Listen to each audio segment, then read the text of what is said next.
Carbohydrate পরিপাককারী এনজাইমের নাম মনে রাখার কৌশল হচ্ছে টম দিয়ে। টতে হচ্ছে টায়ালিন, মতে হচ্ছে মল্টেস।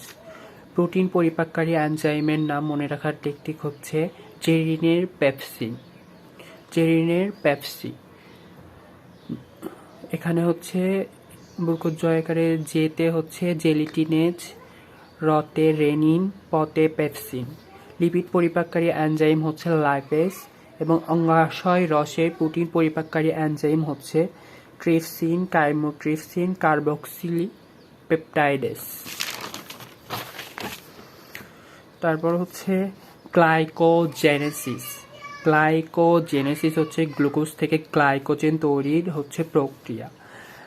গ্লুকোনিওজেনেসিস নন কার্বোহাইড্রেট থেকে গ্লুকোজ তৈরির যে প্রক্রিয়া। লাইসিস অর্থ হচ্ছে ভেঙে যাওয়া, অতএব হচ্ছে গ্লুকোজ ভাঙনের প্রক্রিয়া।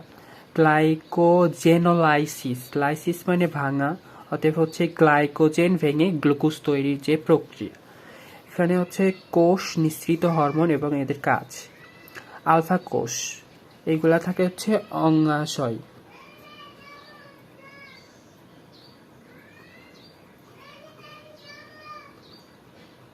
অঙ্গাশয়ে যে সেলগুলা থাকে আলফা কোষ থেকে নিঃসৃত হরমোনের নাম হচ্ছে গ্লুকাগন এবং কাজ হচ্ছে গ্লুকোজের মাত্রা বাড়ানো।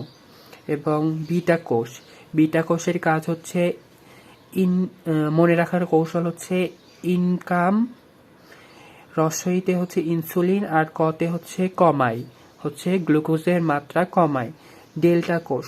ডেল্টা কোষ নিঃসৃত হরমোন হচ্ছে সোমাটোস্টেনিন এবং কাজ হচ্ছে আলফা ও বিটা কোষের ক্ষরণ নিয়ন্ত্রণ করা।